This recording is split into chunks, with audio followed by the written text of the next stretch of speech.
একেবাৰে সিম্পলকৈ বনোৱা টেঙা মৰা পাতৰ ভাজিৰ সৈতে আজি দুপৰীয়াৰ ৰন্ধন আছিলে। আৰু এইখিনি যে দেখিছে এইখিনি টেঙা মৰা পাত খুব ধুনীয়াকৈ ধুই পখালি লৈ ল'লোঁ। আৰু ইয়াত দিবৰ কাৰণে অকণমান পিঁয়াজ, কেঁচা জলকীয়া আৰু এইফালে অকণমান ঔটেঙা মাছৰ লগত বনাইছিলোঁ, তাৰে অকণমান ভিডিঅ' কৰিলোঁ।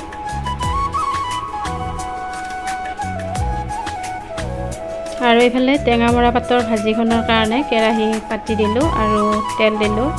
এই ভাজিখন আচলতে দালিৰ লগত খাবলৈ বেছি ভাল লাগে, কিন্তু আজি ভাবেই নহ'লে এইফালে যে আকৌ এখন টেঙা আঞ্জা বনালোঁ।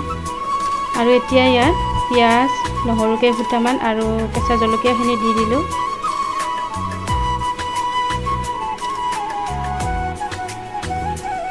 আৰু এই ভিডিঅ'টো দুৰ্গা পূজাৰ আগৰে ভিডিঅ', কিন্তু কেতিয়া আপলোড হয় একো ঠিক নাই, যিহেতুকে দুৰ্গা পূজাৰ ভিতৰত আমি মাছ মাংস খোৱা নাযায়। আৰু এতিয়া মাছৰ মাথাখিনি ইয়াতে দি দিলোঁ। আৰু অকণমান দালি তিয়াই থৈ ৰাখিছিলোঁ আৰু বেছি সময় তিয়াৱা নাই, সেইখিনিও ইয়াতে দি দিলোঁ।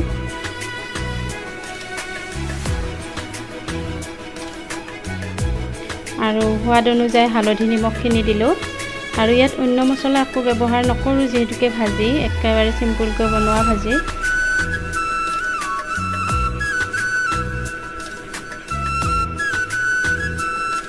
আৰু দালিৰ লগত যদি এইখন ভাজি থাকে নহয়, খুব তৃপ্তিৰে ভাত সাজ খাব পাৰি। আৰু অকণমান দালিখিনি সিজিবৰ কাৰণে ইয়াত পানী দিম আৰু অকণমান জিৰাৰ গুড়া দি দিছোঁ। আৰু এতিয়া টেঙা মৰা পাতখিনি দি দিলোঁ। টেঙা মৰা পাতখিনি বেছি সৰু সৰুকৈ কটা নাই, মই ডাঙৰ ডাঙৰকৈ কাটিছোঁ, যিহেতুকে কেৰাহীত দিয়াৰ লগে লগে একেবাৰে পমি যাব।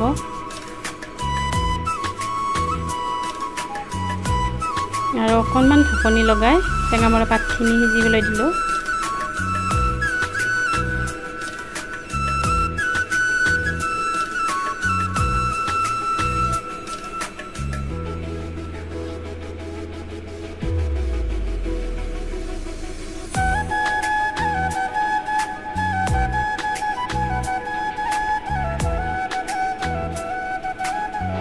আৰু অকণমান পানী দি মই ধুনীয়াকৈ সিজাই ল'লোঁ।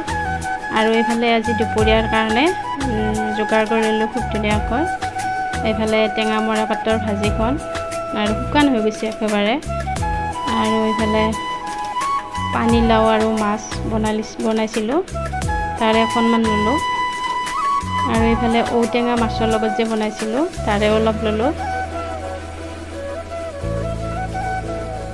আৰু একেবাৰে চিম্পুল আৰু খুবেই সোৱাদ ভৰা আজি দুপৰীয়াৰ সাজ আছিলে।